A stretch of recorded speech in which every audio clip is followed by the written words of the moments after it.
88,000 सौनकादि ऋषि नैमिषारण्य में मानव कल्याण के लिए यज्ञ करने के लिए बैठे थे, पर इन सबको यह लगने लगा कि यज्ञ से मानव कल्याण नहीं होगा, मानव के कल्याण के लिए कुछ अलग करना पड़ेगा, कुछ ऐसा करना पड़ेगा जिससे प्रभाव पड़े मानवों के चित्त पर। तब विचार करने लगे क्या करें।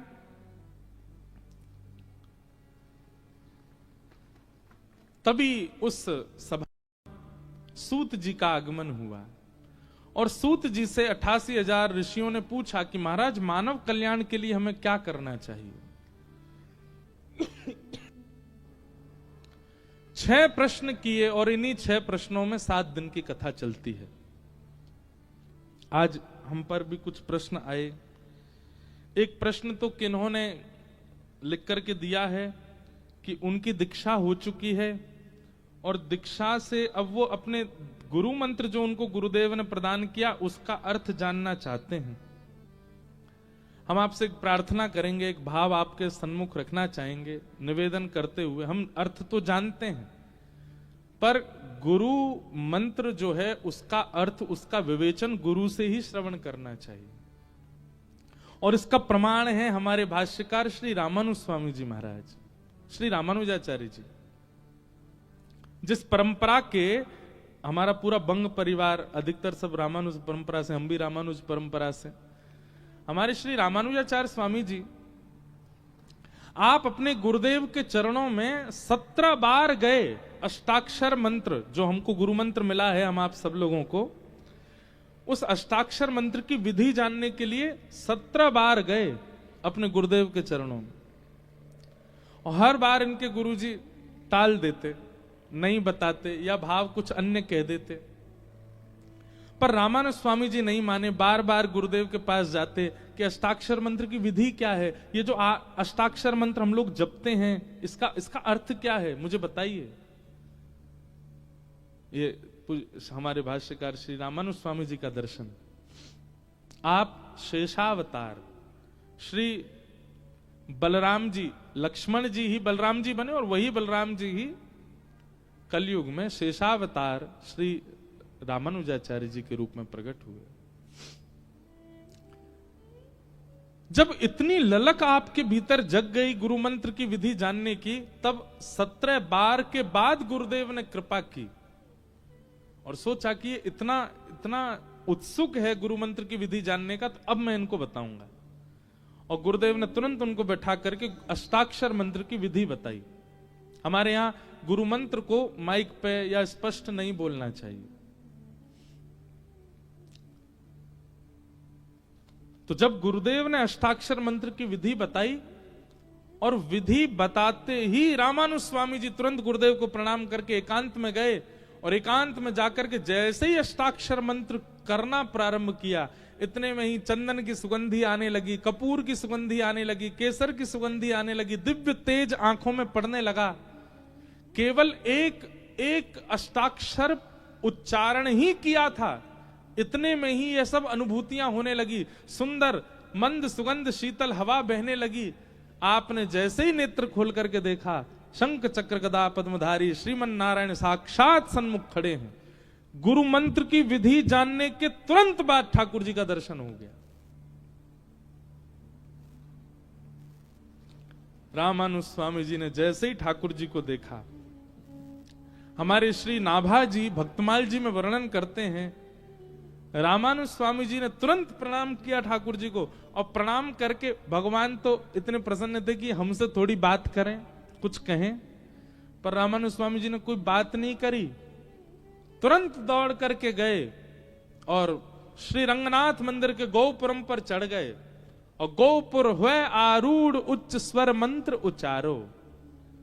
आपने गोपुर पर आरूढ़ होकर के जिस मंत्र को गोपनीय रखना चाहिए था, अष्टाक्षर मंत्र को, जोर जोर से सबको सुनाने लगे। इतने में ही महाराज अनेक लोगों ने उसको सुन लिया। तभी गुरुजी ने आकर के रोका, ए क्या कर रहे हो तुम, गुरु मंत्र गुप्त रखा जाता, तुम ऊपर चढ़ के पूरी दुनिया को सुना रहे हो। रामानुज स्वामी जी उतर करके आए, गुरुदेव के चरणों में प्रणाम करके कहा, गुरुजी भले ही नियम था कि गुरु मंत्र गोपनीय रखना चाहिए, पर जिस मंत्र का उच्चारण करते ही, जिस मंत्र की विधि जानते ही मुझे प्रत्यक्ष भगवान दिख गए, उस मंत्र को मैं गोपनीय नहीं रख सकता। ये तो मैं पूरी दुनिया को बता दूंगा ताकि सबको भगवान का दर्शन हो जाए। कोई भी भगवत दर्शन से विमुख ना रहे, मैं तो सबको दर्शन करा दूंगा। इतने सरल, इतने सहज श्री रामानुज स्वामी जी। तब गुरुदेव ने समझाया, बोले देखो अब तो कर दिया, अब नहीं करना। अनधिकारी सुन ले तो संसार में बड़े विलग लोग हैं।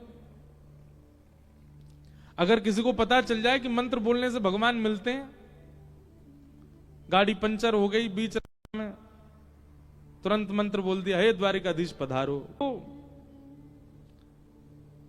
कल अखबार में अगर निकल आवे, फलानी यूनिवर्सिटी में ग्रंथ है, उस ग्रंथ में एक मंत्र लिखा, उससे भगवान प्रकट हो जाते हैं, सब भागेंगे उसी यूनिवर्सिटी में। कौन सा है ऐसा मंत्र? और अधिकतर लोगों का उस मंत्र को जानने की इच्छा किस लिए होगी? भगवत दर्शन के लिए नहीं, इच्छा पूर्ति। इसलिए हमारे आचार्यों ने मंत्रों को गुप्त रखने की आज्ञा दी।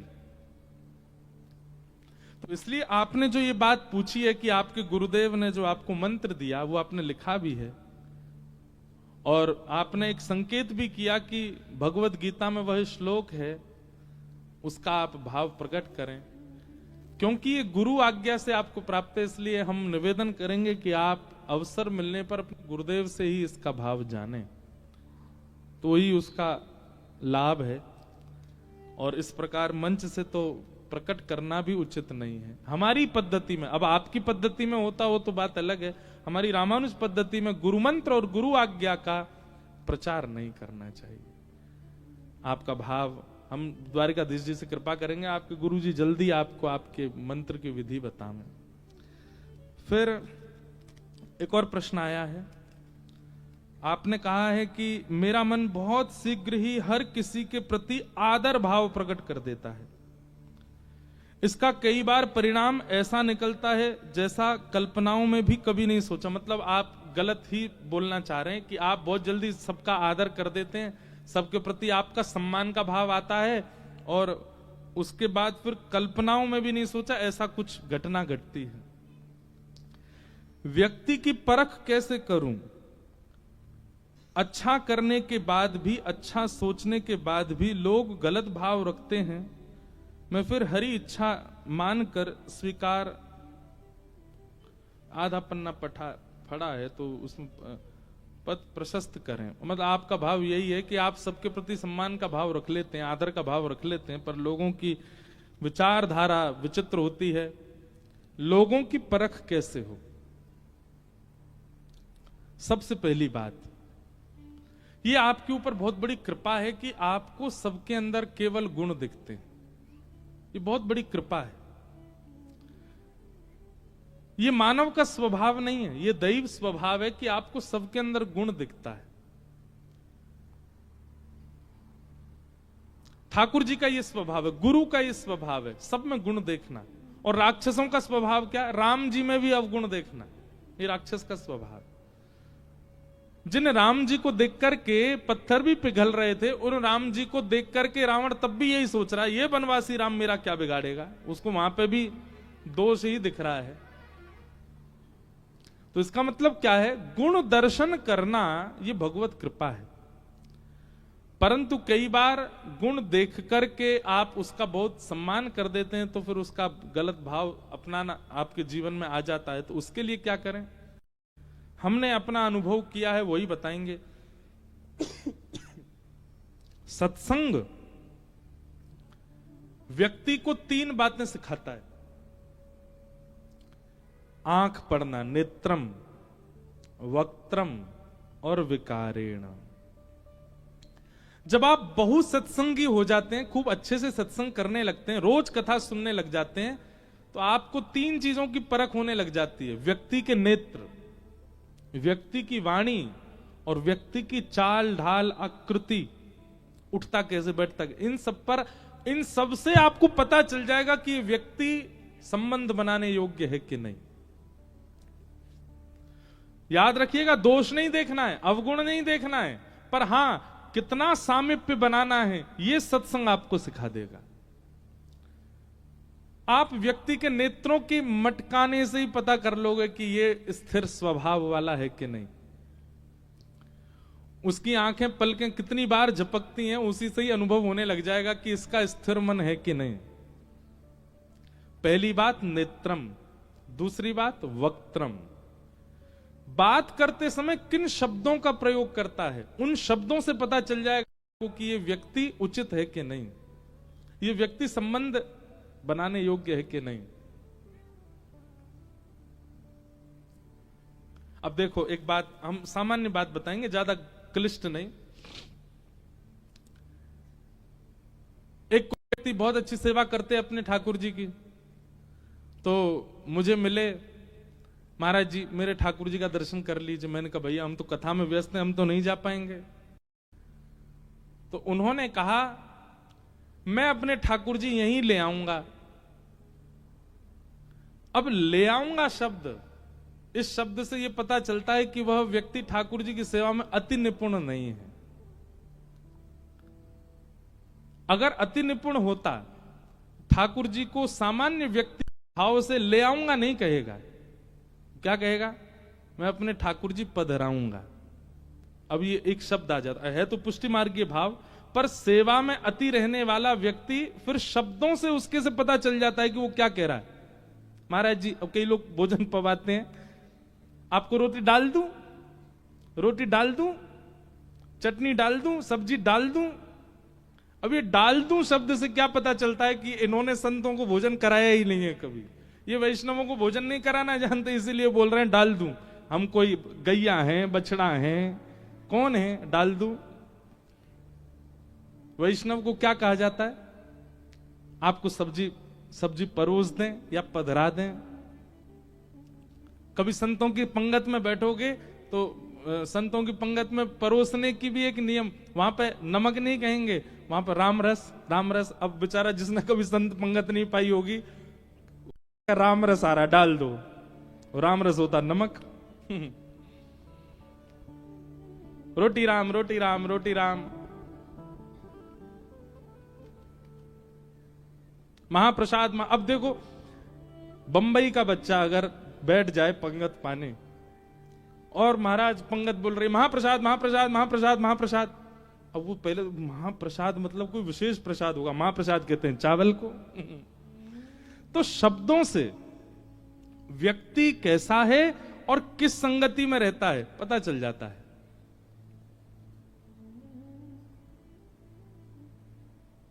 महाराज जी अपन लोगों को ना अपन शब्द आती पता चल जाती कहां बैठते हो। अपन लोगों, ऐसे कई लोगों के शब्दों से उसका वातावरण पता चल जाता, पर कब? जब आप सत्संगी होगे तब। वो कहां किस शब्द का प्रयोग करता है, किस शब्द को बोलता है। तो पहली बात व्यक्ति की परख होती है उसके नेत्रों से। स्थिर नहीं है, धीर नहीं है, गंभीर नहीं है, इसका मतलब है संबंधवर्ती व्यक्ति नहीं है। दूसरी बात, वाणी शब्द किन किन शब्दों का प्रयोग करता है उससे पता चलता है संबंधवर्ती है कि नहीं। और तीसरी बात, चलता कैसे है, उसकी चाल कैसी, बैठता कैसे। किसी स्थान पर सोफा पे कई लोग बैठते हैं, आगे सीधे अपने हाथ टांगे, पांव यूं धरे, ऐसे पूरा करके बैठ जाते हैं, तो पता चल जाता है कि बहुत सत्संगी व्यक्ति नहीं है। अब आप लोग अपनी मुद्राएं मत बदलो, जैसे हो वैसे ही रहो। कई लोग बेचारे धीमे धीमे हाथ सीधा कर रहे हैं, पैर नीचे कर रहे हैं, ये सब मत करो। आप जैसे हो वैसे ही रहो। उसके कपड़े पहनने का ढंग उससे पता चल जाता है कि वो कैसे वातावरण का है। तो नेत्रम, वक्त्रम, विकारेण, इन तीन चीजों से व्यक्ति की परख होनी शुरू हो जाती है। पर कब? जब आप सत्संगी होके तब। बिना सत्संग की अभी पता चली यहां से कथा उठते गए और महाराज एक दूसरे की आंख देखने लगे, चप्पल नेत्र हैं तुम्हारे, महाराज जी आज बता रहे थे बहुत मटकते हैं इधर उधर।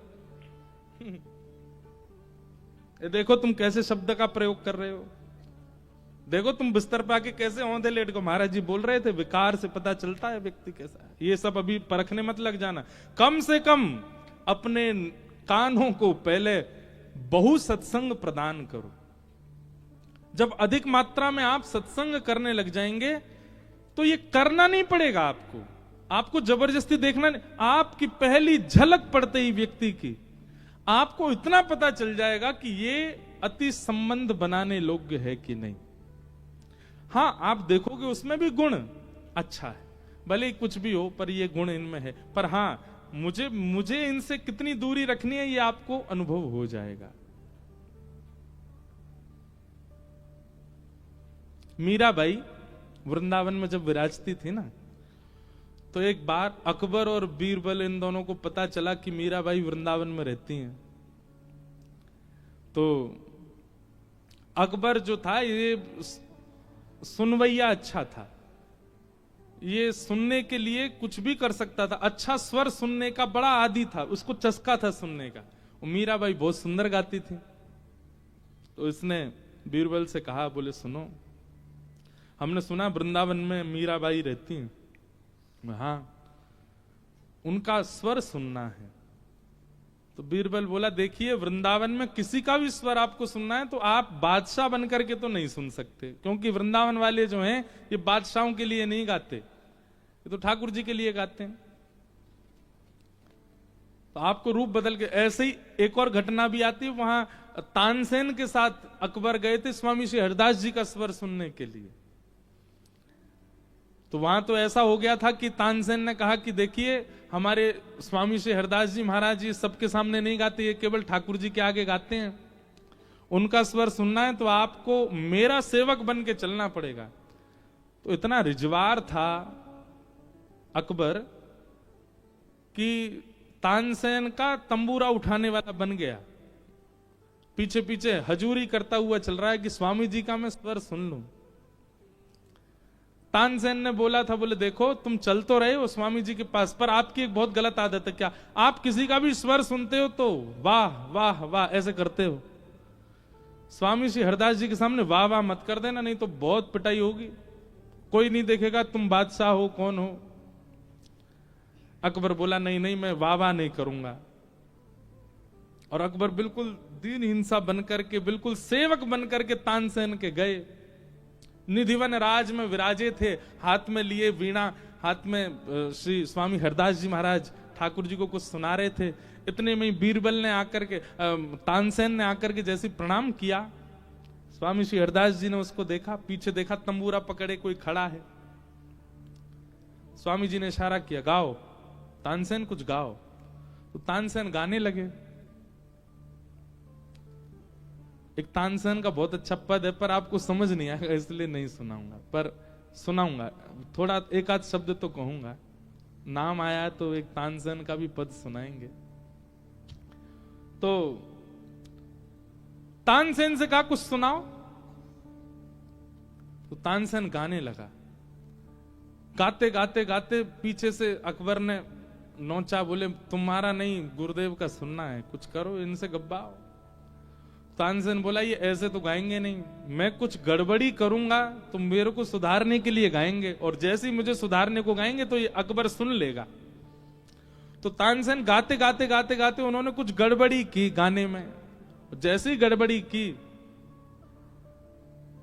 स्वामी जी ने तुरंत देखा, वो क्या कर रहे हो ये?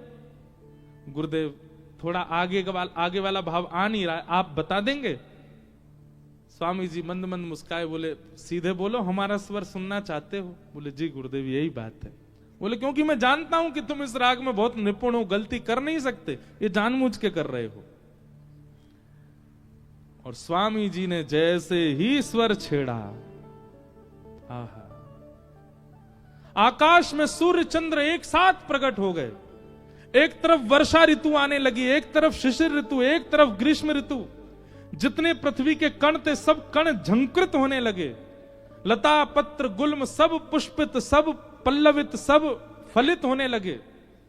और महाराज ऐसा स्वर लहरी प्रकट हुई कि आपस में सारे वृक्ष एक दूसरे से लिपटने लगे, कुंजें प्रकट होने लगी, यमुना जी स्तब्ध हो गई, कोयल पक्षी सब बिल्कुल स्थिर होकर के स्वामी जी का स्वर सुनने लगे। ऐसा स्वर स्वामी श्री हरदास जी का।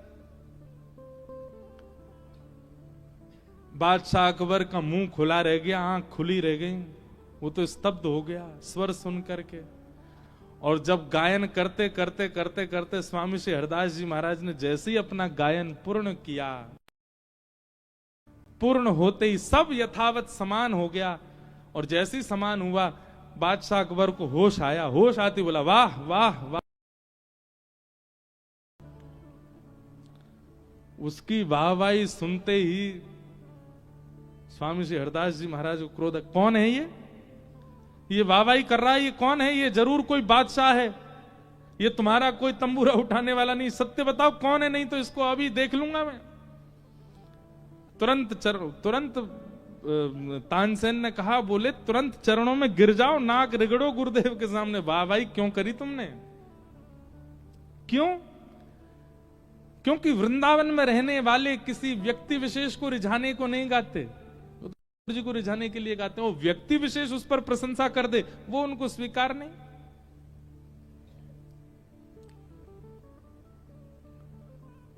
फिर बादशाह को क्षमा किया। आप बहुत लंबी कथा, हम मीराबाई की सुना रहे थे, तो मीराबाई का स्वर सुनने के लिए गए, रूप बदल करके अकबर। और जैसे सब लोग सत्संग करने आते थे मीराबाई के पास, सब लोग बैठे थे, पीछे दोनों आके बैठ गए, बीरबल और अकबर। मीराबाई ने एक झलक देखी बस, और उस एक झलक देखते ही मीराबाई अपना सत्संग करने लगी। सब लोग सुन रहे थे, सब लोग प्रणाम करके जाने लगे। जैसे ही अकबर बीरबल भी आए हाथ जोड़ के प्रणाम करने के लिए,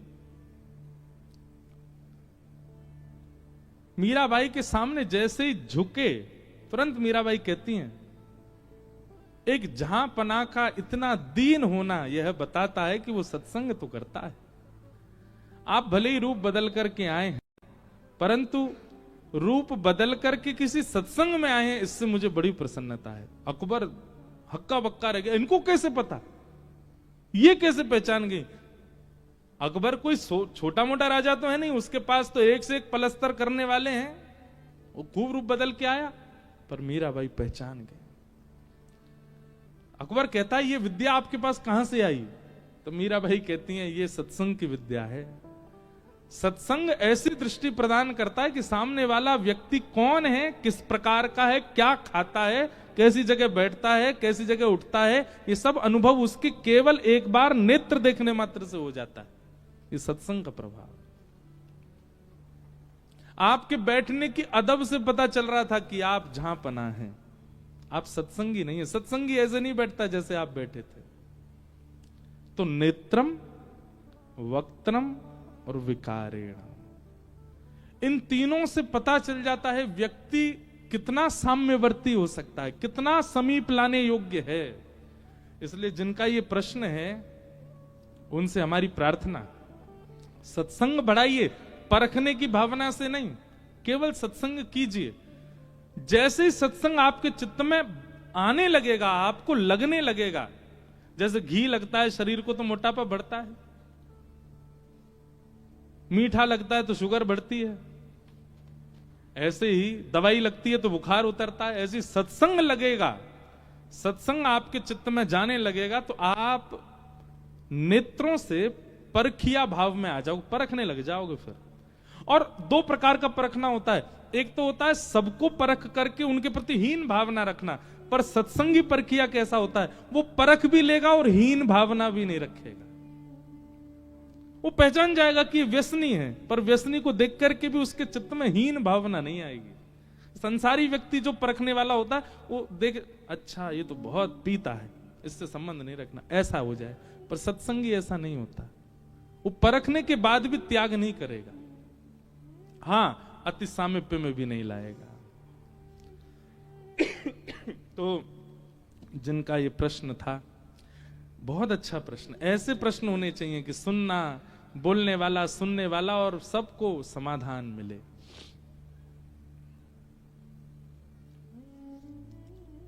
सूत जी महाराज मंच पर बैठे और सौनकादि ऋषियों ने कहा कि मानव कल्याण कैसे होगा, कृपा करके हमें बताइए। और सूत जी महाराज यहीं से भागवत जी का प्रवचन करना प्रारंभ करते हैं। सब भाव बताते हुए आपने भागवत जी का निर्माण कैसे हुआ यह कथा सुनाई। इदं भागवतम नाम पुराणं ब्रह्म संहितम्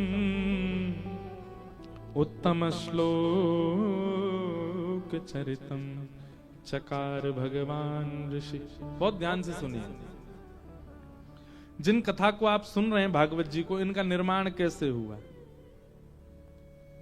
वेद व्यास जी ने भागवत जी का निर्माण किया। अधिकतर हमारे हिंदू वैदिक सनातन धर्म के जितने भी पुराण हैं, सबके रचयिता कौन है? वेद व्यास। वेदों के रचयिता कौन है? वेद व्यास। वेद व्यास जी ने ही वेद, पुराण, महाभारत इन सबको लिखा है। अब प्रश्न आता है, इतना सब कुछ क्यों लिख दिया? अन्य पंथ मजहबों में जाओ तो वहां एक ही ग्रंथ है, हमारे हिंदू वैदिक सनातन धर्म इतने सारे। कई बार तो मेरा इतना सिर घूम जाता है, 7 दिन कथा सुनने के बाद जैसे ही मैं कथा करके तो एक व्यक्ति बोला, महाराज जी आपकी भगवत गीता प्रवचन बहुत अच्छे लगे, हमने 7 दिन रोज सुने। मेरे मन में आती है, मैंने कहा अरे बावड़े, ये भगवत गीता नहीं थी, ये श्रीमद् भागवत थी। भगवत गीता अलग है, भागवत जी अलग हैं। कई लोग रामायण और रामचरितमानस में अंतर नहीं जानते। सुनने गए रामचरितमानस, पर क्या बोलेंगे, हम रामायण सुनने गए थे। अरे रामायण संस्कृत में लिखी है श्री वाल्मीकि जी ने, और रामचरितमानस श्री गोस्वामी तुलसीदास जी महाराज ने ग्रामीण भाषा में रचना की है, उसको रामचरितमानस कहते हैं। और रामायण वाल्मीकि जी के द्वारा लिखी गई उसको कहते हैं। इतना ही नहीं जानते हो, अपने आप को हिंदू कहते हैं हम लोग। गीता में, भगवत गीता में और भागवत में, और यहां पे भी ऐसे ऐसे महापुरुष अभी बैठे हैं 3 दिन से कथा सुनने, उनको अभी पता चला अच्छा ये गीता जी नहीं थी। यहां पे भी 2-4 ऐसे बैठे हैं क्योंकि मुझे दिख गए ऊपर से, उनको अभी अभी पता चला अच्छा भगवत गीता नहीं है जो ये सुना रहे हैं। 1,00,000 श्लोकों से युक्त महाभारत, और उस महाभारत में मध्य में कृष्ण ने अर्जुन को जो संवाद सुनाया वो है भगवत गीता। छोटी सी, केवल 700 श्लोकों से युक्त है। और जिन श्री कृष्ण ने अर्जुन को महाभारत के बीच में गीता सुनाई, वो कृष्ण कौन है, उनका परिचय और उनके स्वभाव का परिचय जहां है वो है श्रीमद् भागवत। आप भागवत सुन रहे हैं, भगवत गीता नहीं। तो वेद व्यास जी ने सबकी रचना की, पर इतना क्यों लिखा? अब इसमें 2 बातें सुनिएगा। पहली बात, आपने किसी बिजनेस को प्रारंभ किया, एक दुकान से शुरू किया, और एक समय आने पर महाराज बड़ी बड़ी फैक्ट्रियां हो गई, तो आपका बिजनेस अच्छा चल रहा है ये पता चल जाएगा। आपने जो क्रिया की वो लाभकारी हुई, इसीलिए तो इतना विस्तार हो गया। लेकिन जिस दुकान से शुरू करी वही दुकान पे ही है, उसको भी बेचने की नौबत आ गई, तो इसका मतलब क्या है, आपका जो कार्य था वो बढ़िया नहीं चला। हमारे एक दृष्टिकोण से देखो तो वेद व्यास जी ने इतने ग्रंथ लिख दिए, एक नहीं अनेक लिखे, अनेक नहीं अथाह लिखे। संपूर्ण 100 वर्ष की आयु में आप हिंदू एक ग्रंथ को तो नहीं देख पाओगे। ऐसे गिनती के 4-5 लोग ही होंगे पूरे भारत में भी जिन्होंने सबरे ग्रंथ देखे हैं, नहीं देख सकते हम, इतना विस्तृत है हमारा। तो ये विस्तार कब होता है? जब कार्य श्रेष्ठ होता है तभी उसका विस्तार होता है। जय हो रुक्मणी मैया, विराज जाओ, कथा सुन लो, हाँ बैठ जाओ। कौन की लाली है भैया ये? अरे मैया कहा ठानी मन में, लाली छोड़ दई वन में। जय हो। अब यहां राधा रानी तो नहीं घूमेंगे, यहां तो रुक्मणी जी घूमेंगे, द्वारिका है। पर ये भी कॉन्सेप्ट एक दिन सुनाएंगे हम। श्री जी भी विराजती हैं रुक्मणी जी का ध्यान रखने के लिए द्वारिका में। वो प्रसंग आएगा तो ही कहेंगे उसको। तो मैं क्या बता रहा था? हाँ, विस्तार कब होता है? जब कार्य उचित हुआ हो तभी उसका विस्तार होता है।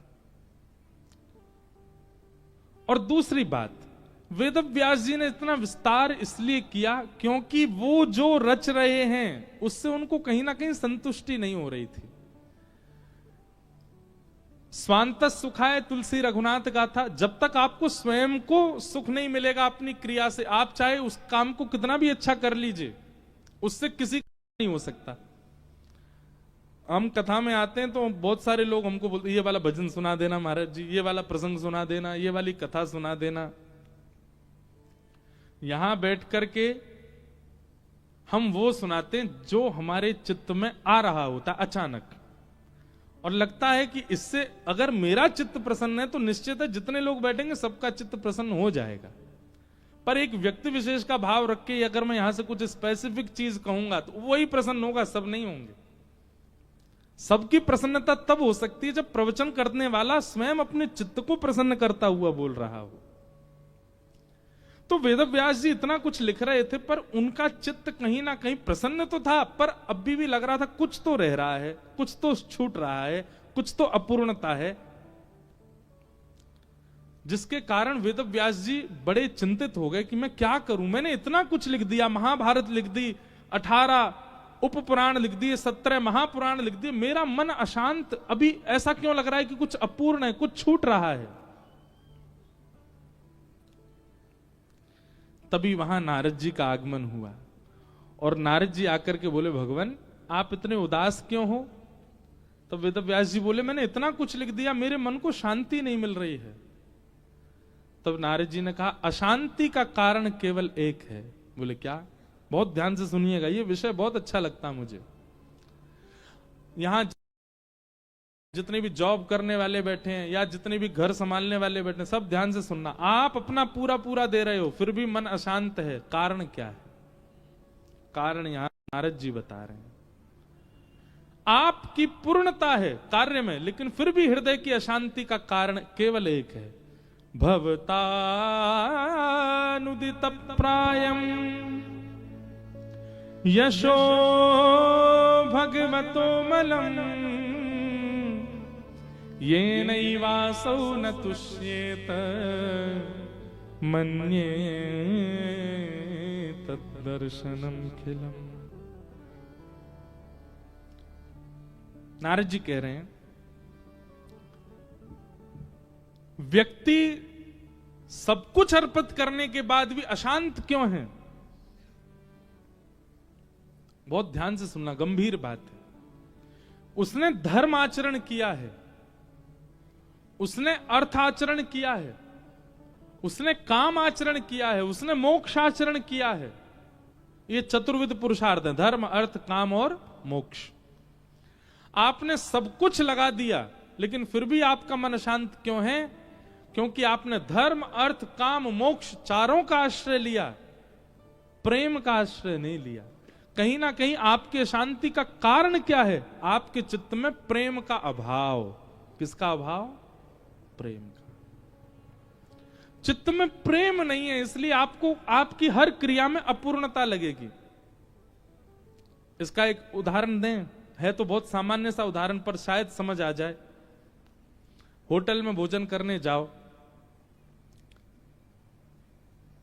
8-10 हजार रुपए का बिल बना करके इतनी सारी सब्जी रोटी विविध विविध प्रकार की रोटियां खा के आओ, आपके चित्त को पूर्णता का अनुभव तो होगा पर संतुष्टि का अनुभव नहीं होगा।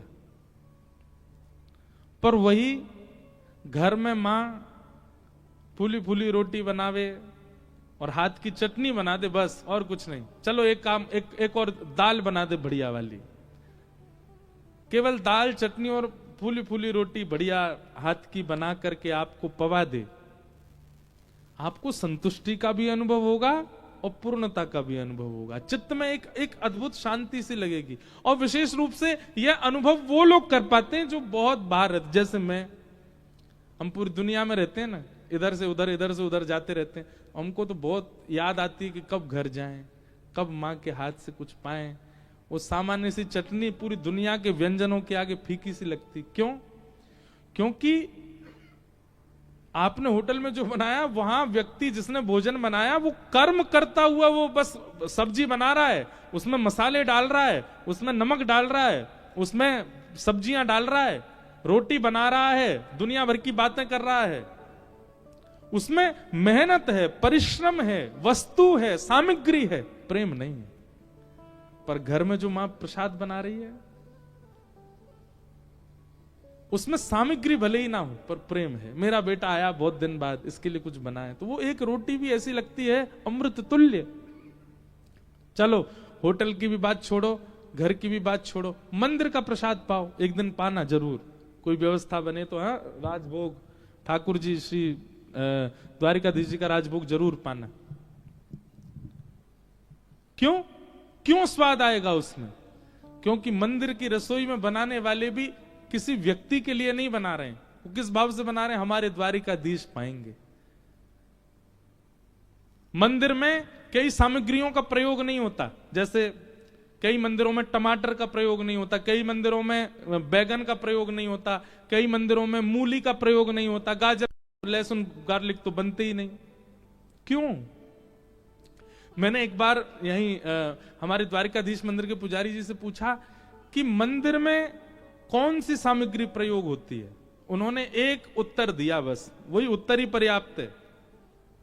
बोले जिसको पाने के बाद जो बर्ब्स आती है ना, जो हम लोगों को जो वायु पास होती है मुख से, वो दुर्गंध युक्त ना हो, ऐसी सामग्री ही ठाकुर जी को पवाई जाती। उसमें दुर्गंध, जिस वस्तु से दुर्गंध आ जाए या जिस वस्तु से एक गंध आवे, वो कोई भी सामग्री ठाकुर जी के प्रसाद में नहीं जाएगी। अब उन सामग्रियों का चयन करो जिसके बाद वायु जो मुख से आई है उसमें कोई गंध नहीं हो, वो ठाकुर जी को प्रसाद में जाती है, वो सामग्री जाती है। तो ये सामग्रियों का चयन क्यों किया गया? ठाकुर जी के सुख के लिए किया गया। इसीलिए प्रसाद अमृत तुल्य हो जाता है। अरे कहां तक कहें, पुजारी जी ने दिया, वो अगर हाथ से गिर भी गया ना मंदिर परिसर में, तो व्यक्ति वहां पे संकोच नहीं करता, उठा के तुरंत पा लेता है। आज सुबह ही हुआ, हमको माखन मिश्री बांट रहे थे, तो किसी को दिया, एक बूंद नीचे गिर गया, उन्होंने तुरंत लिया, पा लिया। और यही कहीं और गिर जाए, आदमी नहीं पाता। क्यों? क्योंकि वो प्रेम युक्त सामग्री वहां पर बनी गई है, ठाकुर जी के लिए बनी गई है, किसी व्यक्ति विशेष के टेस्ट बर्ड्स को सुख देने के लिए नहीं है, उसकी जिह्वा को प्रसन्न करने। तो सामग्री का चयन किस भाव से किया गया, उससे वह सामग्री सिद्ध हो जाती है, शुद्ध हो जाती है। अब हमने इतनी बड़ी बात समझाई, मूल बात ये, नारद जी वेद व्यास जी से कह रहे हैं, बोले व्यास जी आपने जितने भी ग्रंथ लिखे हैं, सब ग्रंथों का लक्ष्य क्या है? धर्म, अर्थ, काम और मोक्ष की प्राप्ति। धर्म की प्राप्ति, अर्थ की प्राप्ति, कामनाओं की पूर्णता की प्राप्ति और अंततो गत्वा मोक्ष की प्राप्ति। आपने केवल इन 4 बातों के लिए सब कुछ लिखा है, प्रेम की प्राप्ति के लिए कुछ नहीं लिखा है, इसलिए आपका चित्त अशांत है। आपने प्रेम को केंद्र बिंदु बना करके कुछ नहीं लिखा, इसलिए आपका चित्त अशांत है।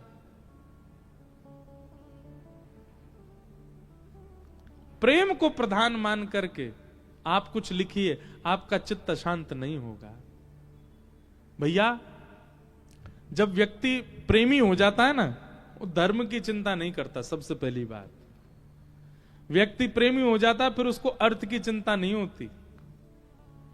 व्यक्ति प्रेमी हो जाता है फिर उसको कामनाओं, उसकी कामनाएं सब धरी रहे एक कोने, प्रेम प्रधान हो जाता है।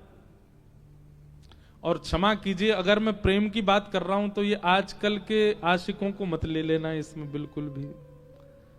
जो पड़े रहते हैं डिप्रेशन में, नहाए नहीं 5 दिन से, दुर्गंध मार रही है। उन आशिकों को प्रेमियों में मत लीजिएगा कृपा करके। धुआं उड़ा रहे हैं, तुम नहीं मिली तो हम कहां जाएंगे, मर जाएंगे। ऐसे आशिकों को आप प्रेम की चर्चा में तो बिल्कुल, ये प्रेम का उपहास हो जाएगा अगर ऐसे आशिकों को आप लेके आओगे।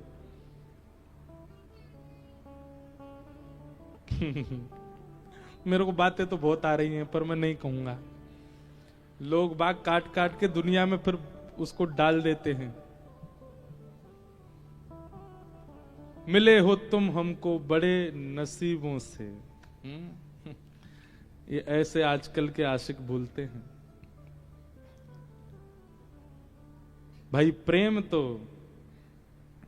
मीराबाई का देखो, देखो इनके रूप देखो, देखते ही शुद्धता का अनुभव हो जाता है। वो प्रेमी कैसा, जिस प्रेमी को देख करके भी मन में विचलनता आ रही हो, असहजता हो रही हो, वो प्रेम थोड़ी है। प्रेम तो वो कि उसका रूप देख करके जिसने देखा वह भी पवित्र हो गया, वो प्रेम है।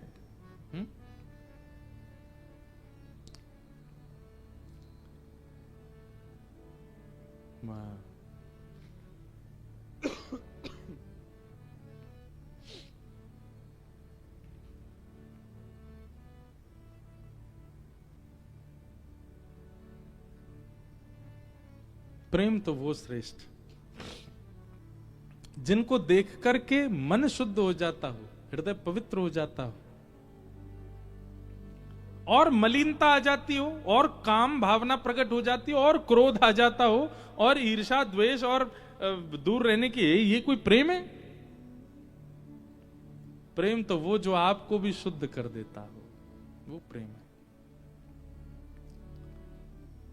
हमारे वृंदावन में एक ठाकुर जी की मुसलमान भक्त हुई, उनका नाम था ताज बेगम।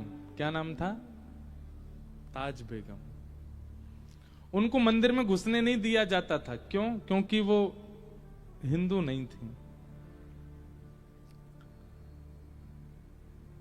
पर ताज बेगम का ऐसा प्रेम था ठाकुर जी से, वो बाहर मंदिर के बैठे बैठे आते जाते दर्शनार्थियों से पूछती थी, ठाकुर जी का श्रृंगार कैसा है, ठाकुर जी कैसे दिख रहे हैं, ठाकुर जी कैसे विराज रहे हैं। कुछ दिन तक तो दर्शनार्थियों से सुनने लगी। अब एक स्थिति ऐसी आ गई, अब ताज बेगम पहले ही सोच के आती हैं, आज ठाकुर जी ऐसे बैठे होंगे, आज ठाकुर जी की माला ऐसी होगी, आज ठाकुर जी का मुकुट ऐसा होगा, आज ठाकुर जी के वस्त्रों का वर्ण ऐसा होगा। मंदिर में तो जाने नहीं दिया जाता, बाहर ही बैठी रहती। अब दर्शनार्थियों से पूछती नहीं है, दर्शनार्थी को बुला के कहती, सुनो मैं जैसा बताऊं बस हाँ या ना बोलना। ठाकुर जी ने आज लाल वस्त्र पहने? बोले हाँ। ठाकुर जी ने आज सिर पर मोरपिच, पंच मोरपिच का मुकुट पहना? बोले हाँ। ठाकुर जी ने आज मकराकृत कुंडल पहने? बोले हाँ। गले में मोतियों की माला? हाँ। कितनी माला? 6 माला है। अब बोले गिनी तो नहीं। बोले जाओ गिन के आओ, 6 माला हैं गले में? बोले हाँ 6 माला। ठाकुर जी ने कंठ पर ऐसे हसली पहनी है? बोले हाँ हसली पहनी है। ठाकुर जी ने पीला केसरी चंदन उसकी पत्रावली बना करके गाल पे गोल ऐसे हो रहा है? बोले हाँ। बस सुनते ही ताज बेगम वहीं नृत्य करने लग जाती थी। उनको देख करके लोगों के चित्त में प्रेम आ जाता था। एक प्रसंग मैं सुनाता हूं। श्री हनुमान जी महाराज जब लंका गए तो लंका में जाकर के जब सब जगह भ्रमण कर रहे थे, तब एक जगह हनुमान जी ने देखा बड़े अक्षरों में लिखा था राम। हनुमान जी बोले लंका में राम कहां लिखा है भाई? तो हनुमान जी ने परीक्षा लेने के लिए एक ब्राह्मण का रूप धारण किया, और ब्राह्मण का रूप धारण करके उर्दपुंड लगा करके बिल्कुल केश आदि त्याग करके बानर वेश छोड़ करके एक सुंदर ब्राह्मण का रूप धारण किया, खड़ाऊ पहन करके चट चट चटकाते भाई भीतर प्रवेश कर गए। देखें तो सही, राम लिखा है किसका भवन? अंदर बैठे थे कौन? विभीषण जी। जैसे ही हनुमान जी ने प्रवेश किया और विभीषण ने हनुमान जी की ओर देखा, हनुमान जी की ओर देखते ही विभीषण जी ने तुरंत दंडवत प्रणाम किया। और एक बार प्रणाम किया तो चलता, प्रणाम करके उठे और हनुमान जी को देखकर फिर प्रणाम किया, फिर उठे, फिर देखा, फिर प्रणाम किया, 3 बार प्रणाम किया। हनुमान जी को संशय हो गया, कहीं ऐसा तो नहीं इसको मैं दिख रहा हूं हनुमान रूप में, ये इसीलिए मुझे 3 बार प्रणाम कर रहा है। हनुमान जी ने अपना मुख देखा, बोले मुख तो बदल लिया ये, फिर भी 3 बार प्रणाम। पास में एक झरना, वो फुब्बारा जैसा था, उसमें झांक करके अपना मुख देखा तो हनुमान जी का रूप तो बदला ही हुआ है, फिर ये मुझे इतना प्रणाम क्यों कर रहे हैं? हनुमान जी ने पूछा, भैया हमारा आपका कोई पुराना संबंध है क्या? आप हमसे पहले कभी मिले हो क्या? आप हमको इतनी बार प्रणाम क्यों कर रहे हो? विभीषण जी बोले, मैं आपसे कभी नहीं मिला, मैं तो पहली बार देखा आपको, तो फिर वो 3-3 बार क्यों प्रणाम कर रहे हो भाई? विभीषण जी बोले, मैं नहीं जानता आप कौन है, आपका नाम क्या है, आप कहां से आए, कौन है, क्या है, मैं कुछ नहीं पता, पर पता नहीं क्यों आपने जब से मेरे भवन में प्रवेश किया है तब से मुझे राम जी पहले से ज्यादा प्यारे लग रहे हैं। आपको देखने के बाद राम जी से मेरा और प्रेम बढ़ रहा है, तो निश्चित ही आप कोई भक्त हैं, इसलिए मैं प्रणाम कर रहा हूं। तुरंत हनुमान जी अपने रूप में आ गए, विभीषण को हृदय से लगाया। ये है प्रेम का लक्षण, ये है प्रेमी का लक्षण। जिसको देखते ही काम प्रकट हो जाए, जिसको देखते ही क्रोध प्रकट हो, जिसको देखते ही ईर्ष्या प्रकट हो, वो प्रेमी नहीं। जिसको देखते ही प्रेम प्रकट हो, वो प्रेमी।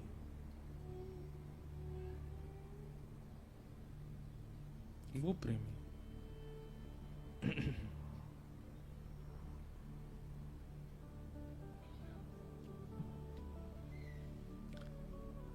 प्रेम के बड़े भाव याद आते हैं, गाने का मन तो होता है। प्रेम नगर मत जा मुसाफिर, प्रेम नगर मत जा। प्रेम नगर मत जा। हमारे वृंदावन को प्रेम नगर कहा जाता है। प्रेम नगर मत जाओ, क्यों?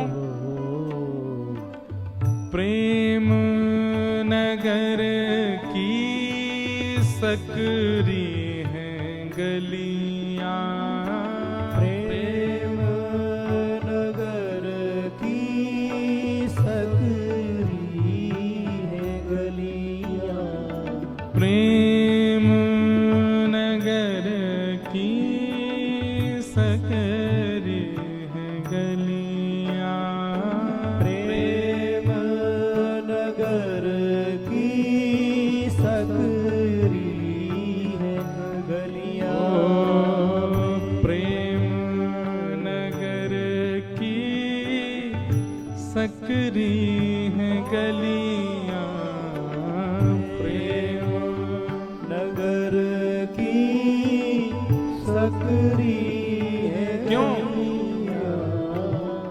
तामें दो ना समान मुसाफिर, प्रेम नगर मत जा।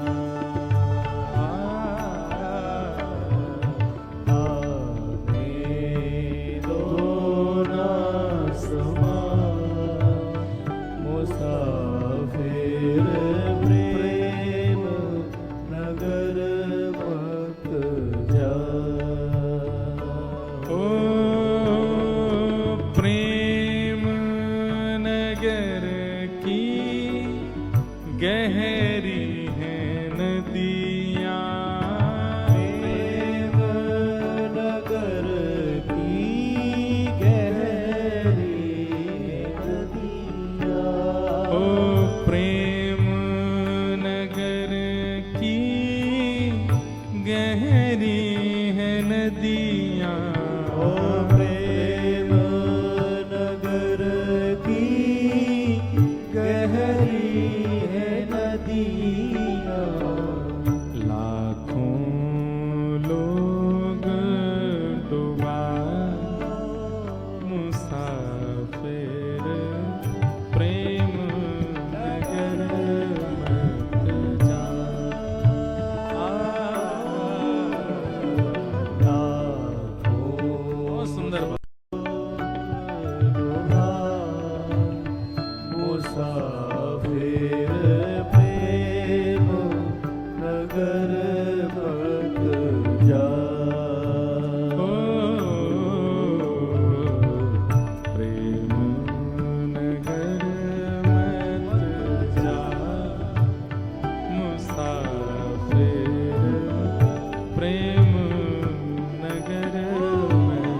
कठिन है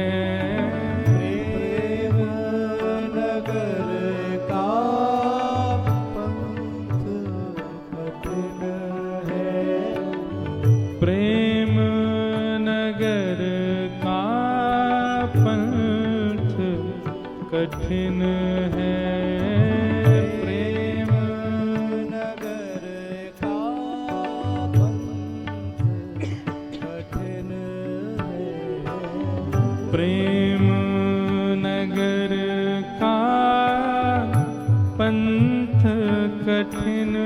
है। प्रेम नगर का पंथ कठिन है। आपे ना चलता मुसाफिर प्रेम नगर मत जा। आपे ना चलता मुसाफिर प्रेम नगर मत जा।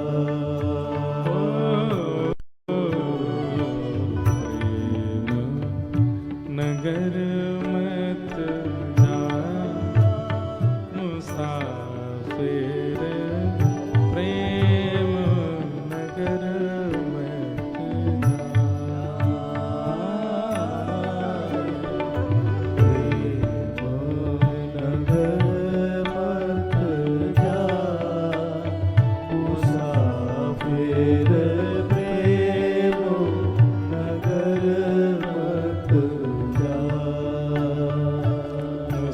मुसाफिर प्रेम नगर मत जा। मुसाफिर प्रेम नगर मत जा।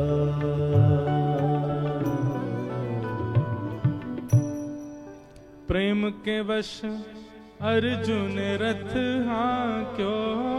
प्रेम के बस अर्जुन रथ हाँक्यो। भूल गए ठकुराई सबसे ऊंची प्रेम सगाई। सबसे ऊंची प्रेम सगाई।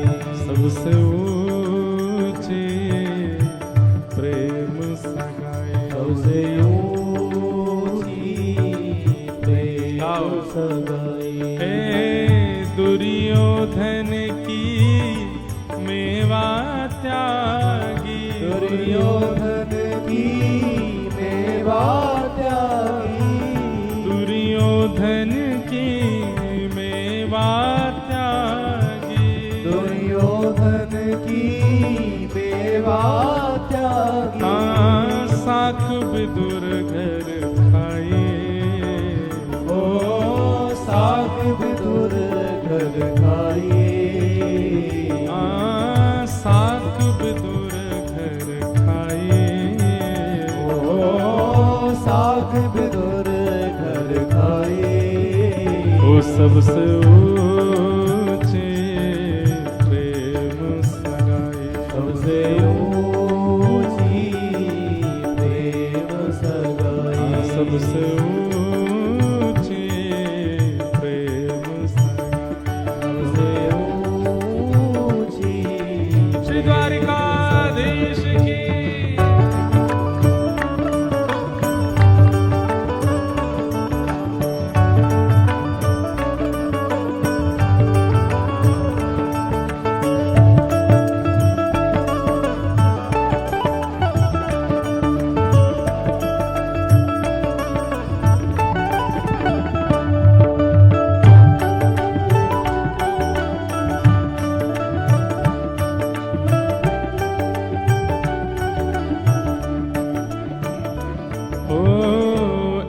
ऐसी प्रीत बढ़ी वृंदावन, ऐसी प्रीत बढ़ी वृंदावन, ऐसी प्रीत बढ़ी वृंदावन, ऐसी प्रीत बढ़ी वृंदावन। गोपियन रास रचाए, ओ गोपियन रास रचाए, हाँ गोपी संग रास रचाए। गोपी संग रास रचाए। क्यों? सबसे ऊंची प्रेम सगाई, सबसे ऊंची प्रेम सगाई, सबसे ऊंची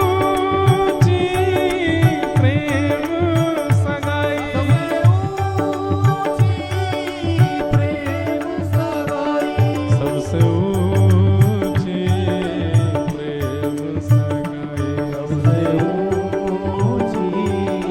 प्रेम सगाई। हे सूरकूर ही लायक नाही, सूरकूर ही लायक नाही, सूरकूर ही लायक नाही, सूरक्रूर ही लायक नाही।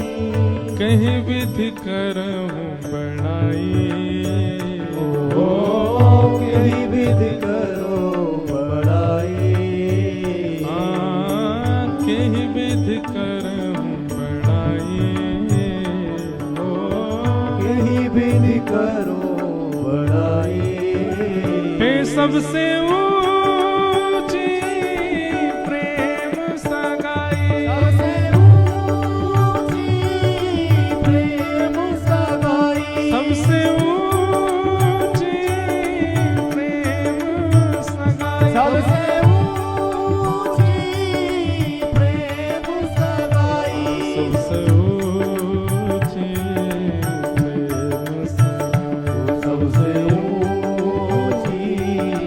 प्रेम सगाई, सबसे ऊंची प्रेम सगाई।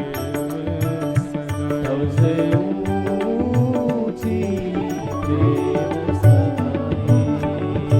प्रेम अशांति का चाहे कोई भी कारण हो, उसकी पूर्णता प्रेम से हो जाएगी।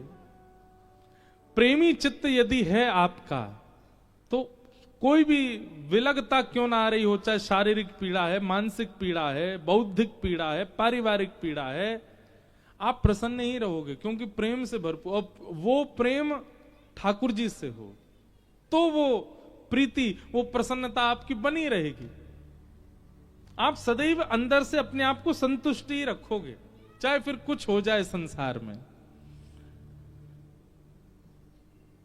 व्यक्ति विशेष संसार में किसी से प्रेम हो जाए तो आपको संसारी दुविधाएं लगेंगी, लेकिन भगवत प्रीति यदि चित्त में है, उस संसारी व्यवस्थाओं से आपका कुछ बिगड़ने वाला नहीं, आप प्रसन्न ही रहोगे। आपके चित्त में एक अद्भुत शांति सी ही रहेगी। प्रेम। नारद जी महाराज ने वेद व्यास जी से कहा, हे व्यास जी, आपकी अशांति का कारण क्या है कि आपने धर्म को बता दिया, अर्थ को बता दिया इतने ग्रंथों में, कामनाओं की पूर्ति बता दी, मोक्ष की प्राप्ति बता दी, पर प्रेम की प्राप्ति नहीं बताई, इसलिए आपका चित्त अशांत है। मैं कहा करता हूं कथा में कि नारद जी ने विशेष रूप से कहा कि भगवान, आपके जो द्वारा रचे हुए ग्रंथ है ना, इन ग्रंथों से श्रद्धा बढ़ेगी, आस्था बढ़ेगी, विश्वास बढ़ेगा ठाकुर जी के प्रति, प्रेम नहीं बढ़ेगा। और जब तक प्रेम वर्धन करने वाला ग्रंथ आप नहीं लिखोगे, तब तक आपके चित्त को अशांति नहीं होगी। ऐसा कुछ लिखो जिससे सुनने वाले, पढ़ने वाले, बोलने वाले को प्रेम हो ठाकुर जी से, ठाकुर जी से प्रेम हो जाए।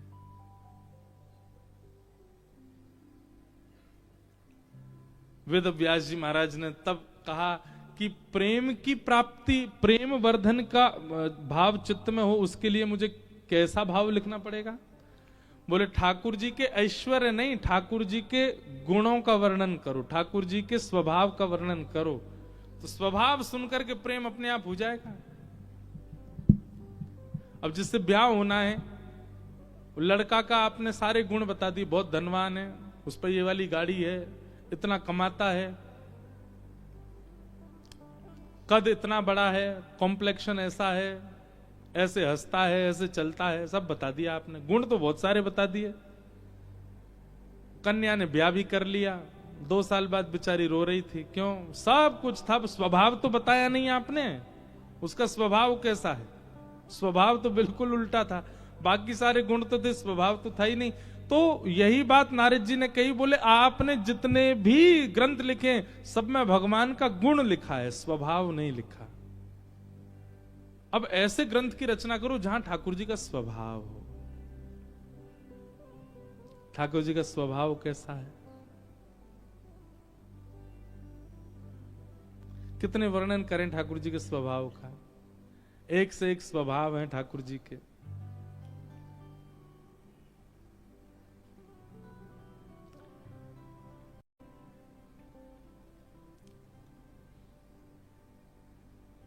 निकुंज लीला हो, कुंज लीला हो, निभृत लीला हो, सब में ठाकुर जी का एक विचित्र स्वभाव है।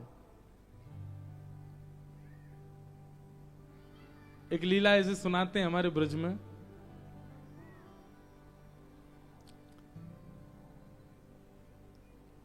ठाकुर जी जब वृंदावन आए गोकुल से,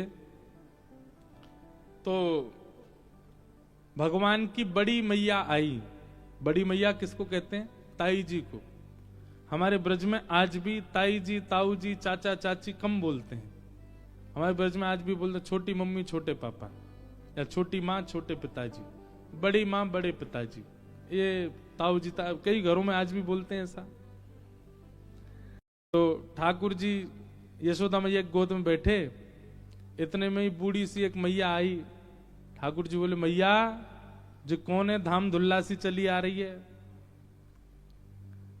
मैया बोली ऐसे ना बोलो, धाम धुल्ला समझते हैं?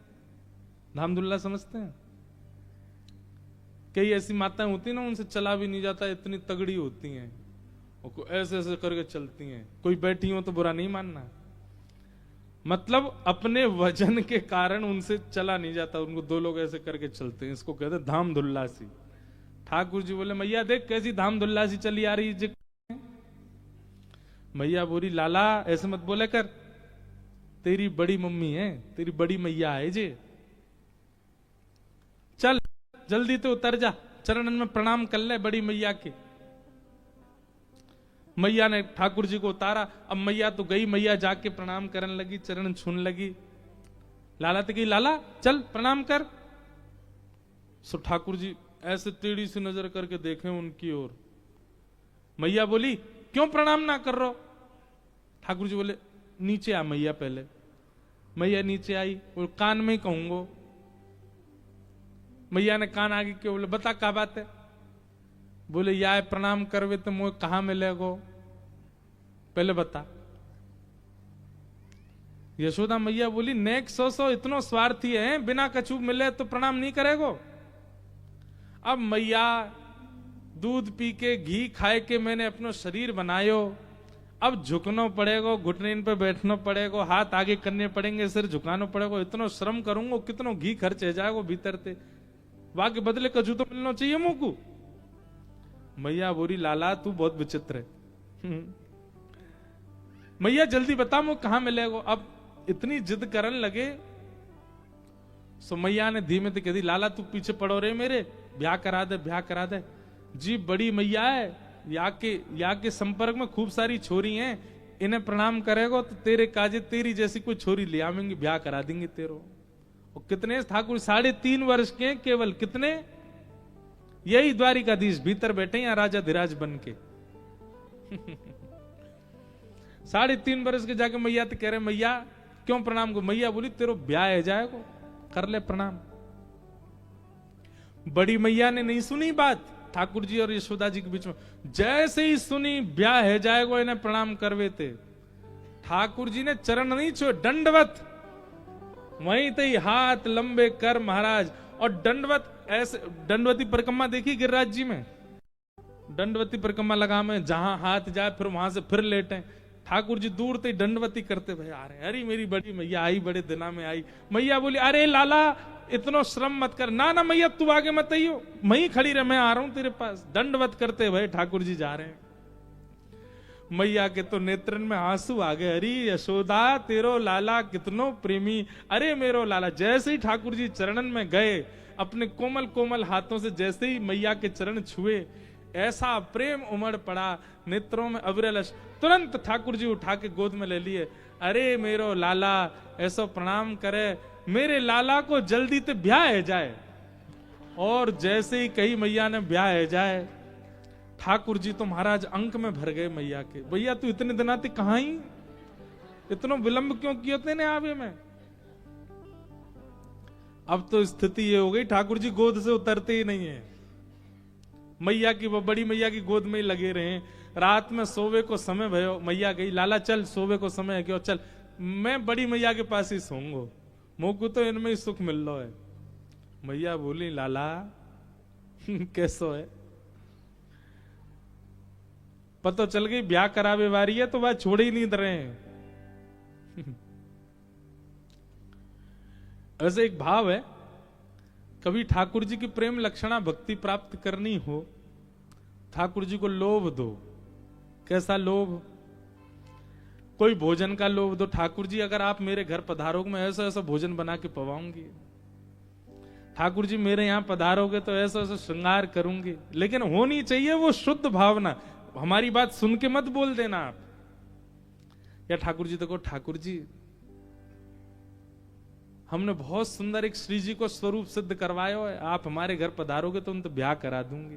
कहा पता इन लोभन में ही ठाकुर जी आके आपके घर आ जाएं, आप पर कृपा कर दें। कितने भक्तन के तो ऐसे चरित्र लोभ दे के ठाकुर जी को प्राप्त किया। और ये लोभ, अब ये सब प्रेम की बातें हैं, ये सब ज्ञान की चर्चा नहीं है, वैराग्य की चर्चा नहीं है, ये सब विरक्ति की, ये सब प्रेम की चर्चा है। नारद जी कह रहे हैं बोले ये सब लिखो, ऐसे स्वभाव का वर्णन करो ठाकुर जी के कि उनकी लीला सुन के उनसे प्रेम हो जाए।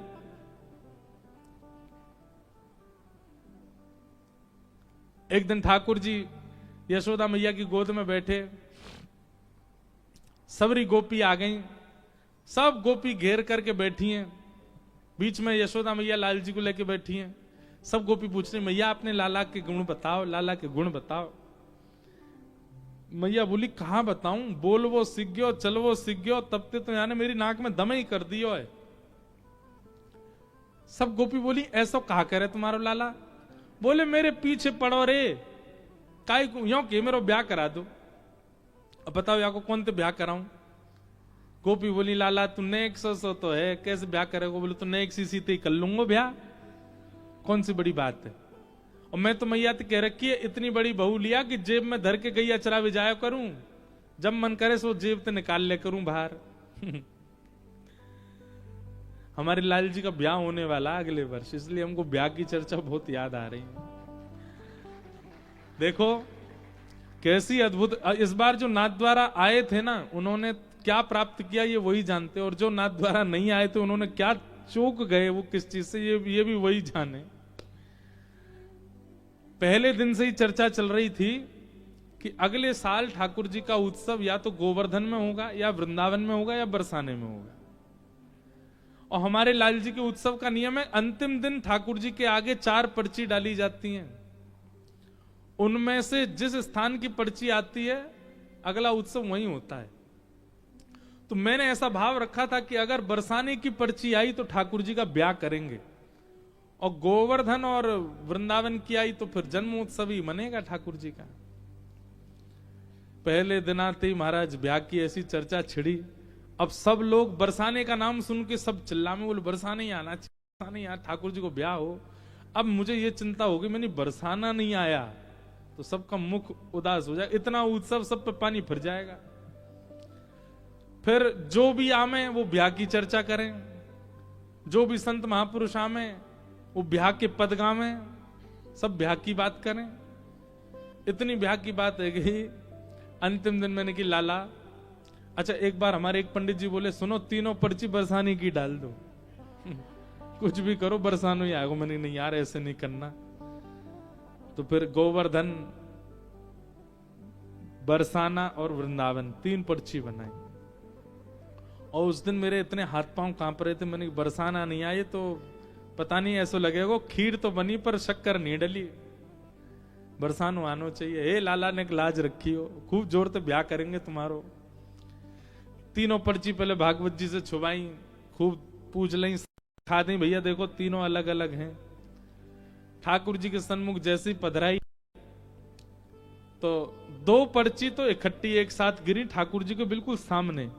और ठाकुर जी की सेवा में जो गैया रहे में एक पर्ची गैया के थन के नीचे जाके अटक गई। अब विडंबना ये कि ठाकुर जी के सन्मुख की पर्ची उठाई जाती है, लेकिन गैया के चरणन में पर्ची गई है तो गैया को मान रखना चाहिए। सब बोले गैया वाली उठाओ। अब मुझे डर लगे, मैंने कि कहीं ऐसा नहीं हो सामने वाली पर्ची में बरसाना होगा और हमने कोने में गिरी गैया वाली उठा ली तो कहीं दिक्कत नहीं है। पर विश्वास करके उठाई, और जैसे उठाई महाराज, वहां खोलते ही वहां में लोगों श्री बरसाना। ठाकुर जी को ब्याह। अब देखो ब्याह के कितने लोभी हैं ठाकुर जी। मतलब ब्याह की बात कर दी तो घुमा फिरा के वही बात आई जहां से ब्याह हो। इतना ठाकुर जी को ब्याहुला बहुत प्रिय है। अपने घरन के ठाकुर को कभी अवसर मिले ना, संत जनों से पूछ के रसिक एक बार ब्याहुला जरूर करना ठाकुर जी। ब्याहुला ऐसा थोड़ी कि कोई ब्याह रचाना है। ब्याहुला के पद होते हैं, ठाकुर जी को सेहरा बांधा जाता है, श्रृंगार किया जाता है, ठाकुर जी की सारी रस्में की जाती हैं। बस वो एक सुख है, उसमें ठाकुर जी को बहुत अच्छा लगता है। तो कभी ठाकुर जी को अगर आमंत्रण देना हो घर का तो ब्याह का लोभ दे दो, ठाकुर जी आपको ब्याह कराएंगे, आ जाओ। दौड़े चले आवेंगे ठाकुर जी। ब्याह के कारण तो ऐसे दुल्हा बनवे के काजे डोलते रहे। कई ब्याह ऐसे भी ब्याहुला होते हैं उनमें श्री जी नहीं है, दुल्हन है ही नहीं, अकेले दुल्हा ही डोल रहे हैं, क्योंकि वो तो नित्य श्री जी के हैं, उनको अलग से कोई दुल्हन की आवश्यकता थोड़ी है। पर ब्याह के बड़े प्रेमी हैं हमारे लाल जी।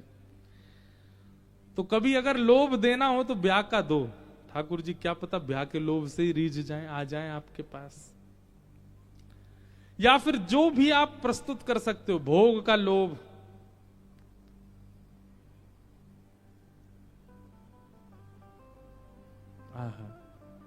गोपी के पास गए, वाको घूंघट ऊपर कियो, मैया पर कियो, मैया मैं तो सांवरा हूं, जे तो कारी है बिल्कुल, यातना करूंगा ब्याह। क्यों? रात में दिया भुजवावे पे मैं दिख तो जाऊं, ये तो गायब ही रह जाएगी। अमावस्या पे तो लालटेन लेके ढूंढनी पड़ेगी, मैया यातना करो ब्याह। अब ठाकुर जी की ये लीला देख करके सब हंस रहे हैं, सबके प्रेम बढ़ रहा है। तभी दूर एक बैठी है गोपी, वो गोपी की उम्र 100 वर्ष से भी ऊपर, उसके एक भी दांत नहीं है। अब बेचारी पोपली, हमारे यहां बिना दांत वाले क्या बोलते हैं? पोपला। पोपली सी गोपी, वयोवृद्ध, झुर्रियां पड़ गई हैं, बूढ़ी वृद्ध हो गई है। ठाकुर जी की इस लीला को देखकर के उसके मन में आया कि अगर मैं भी नेक युवा होती तो मैं भी इन गोपीन में बैठ जाती, लाला मेरो भी घूंघट उठातो, मेरी गोद में बैठ जातो। अब उस वृद्धा गोपी के चित्त में आ रही है भावना, ठाकुर जी को पता चल गई। ठाकुर जी ने सब गोपी रिजेक्ट कर दी और अंत में उस पंक्ति से दूर बैठी है वो वृद्ध गोपी। वह वृद्ध गोपी के पास गए और वह को घूंघट उठाए के बोले। अब वो वृद्ध गोपी जैसी हंसी, उसके एक भी दांत नहीं, बिना दांत की गोपी, वही वृद्ध सी गोपी। ठाकुर जी ने उसका घूंघट उठाया और घूंघट उठा के, मैं देख तेरी बहू मिल गई, मैं तो यही ते ब्याह करूंगा। तुरंत बाकी गोद में बैठ गए। सबरी गोपी बोली, अरे लाला तू जाके गोद में बैठो, बाकी एक भी दांत नहीं है। ठाकुर जी बोले, यही मारे तो बैठा हूं, मेरे 2 दांत हैं, या कि एक भी नहीं है, हम दोनों एक जैसे हैं, यही मारे दोनों की पटेगी बढ़िया, मेरे तो 2 ही निकले हैं अभी। आहा, ऐसी प्रेम लीलाएं हैं ठाकुर जी की। नारद जी महाराज वेद व्यास जी से बोले, इन लीलाओं का वर्णन करो जहां ठाकुर जी का बाल रूप, जहां ठाकुर जी का स्वभाव दिख रहा है, जिसको सुन करके, जिसको देख करके सबके चित्त में प्रेम प्रकट हो जाए, आस्था प्रकट होना, श्रद्धा प्रकट होना, विश्वास प्रकट होना, ये तो सामान्य बात है। प्रेम प्रकट होना ये विशेष बात है। वेद व्यास जी महाराज ने तब भागवत जी की रचना की। हमारे ब्रज में गाते हैं,